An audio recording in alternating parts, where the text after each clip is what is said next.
නැගිටපන් ගගනේ නැගිටපන් නැගිටපිය අන්න අරුන් දෙන්න අර රහසිගත මෙහෙමකට ගියා මොකක්ද කිව්වේ?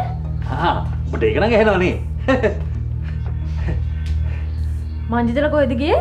මේ උන් දෙන්න සුටුස් කාලා හන්දිය ටවුන් පැත්තට ගියා ඕ ගෑරේජ් එකට යන්න නැති. ගරාජ් එකට පොඩි පිස්සුද බං වෙන බයිසිකල් එක ගියේ කම්බයක් බෙල්ලේ දාගෙන පිස්සු යදේ දැන් කොච්චර වෙලාද ගිහින්? ගිහිල්ලා ටිකක් වෙලා බං මං හන්දිය මේ පඩුවාගේ කරන් යනකොට පොඩ්ඩක් පරක් වුණා යෝ දැන්ද කියන්නේ? ඔය ගියත් දන්නේ නේ බං කම්බයක් දාගෙන එල්ලීලා මැරෙන්න යනවා නම් බයිසිකලේ පිටින් මැරෙන්න ගන්න නෑනේ නේ බං අනේ මේ තාත්තේ නිකන් මූසල කතා කියන්නේ නැතු ඉන්න.